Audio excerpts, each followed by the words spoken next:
watching this thing.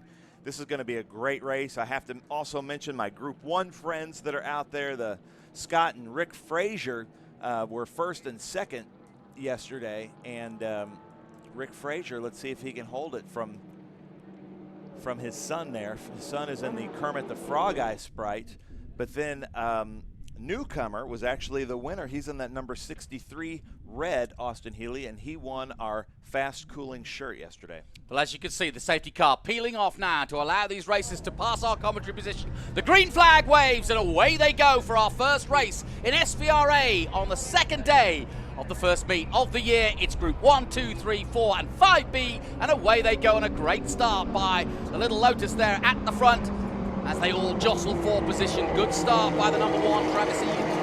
Travis had a great run yesterday. Behind him, the all-yellow Rob Banks in the 21, and they'll be coming up to turn 3. The first possible overtake here. The first two are cleanly through, and is there an overtake, I wonder, for third maybe, or fourth at least?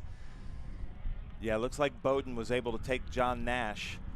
Bowden is in that open wheel Formula B, but watch for Travis Engen. Travis Engen just got out of his Audi R8 in our hour-and-a-half morning enduro. So he's went warmed right up into that car. Yeah, so that'll warm you up, won't it? He knows where the track is slick and where it isn't. As Randall Green locks up his brakes a little bit, Travis Engen takes it on the inside, and Bowden comes around the yellow car there of Rob Banks.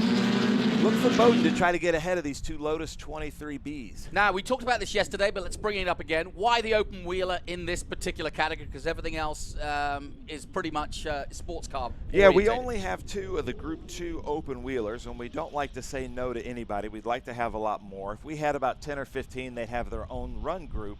But because there's just 2, Rob Bowden and Duke Waldrop, we have them race in this group that the lap times are similar. Well, it looks as though Rob Banks is trying to have a go at Bowden, and he does so. Nice overtake by Rob Banks. Wow, very good indeed. And there's John Nash, the man you mentioned before. He's likely to be pushing for a podium, but now Bowden coming back on Banks. So this is going to be a good battle throughout, I would have thought. And Bowden was pipping on the podium yesterday, but had to work his way through. You can see the airport in the background, still a working airport. We use the old runway, but as they dive through Bishop, you can really get an idea from the drone just how long and how,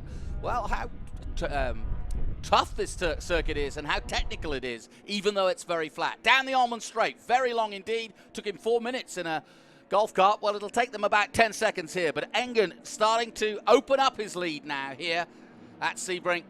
And still, Banks and Bowden going at each other. The 21 got ahead of him just a moment ago, and if these two keep playing the way they are, Nash is going to catch both of them.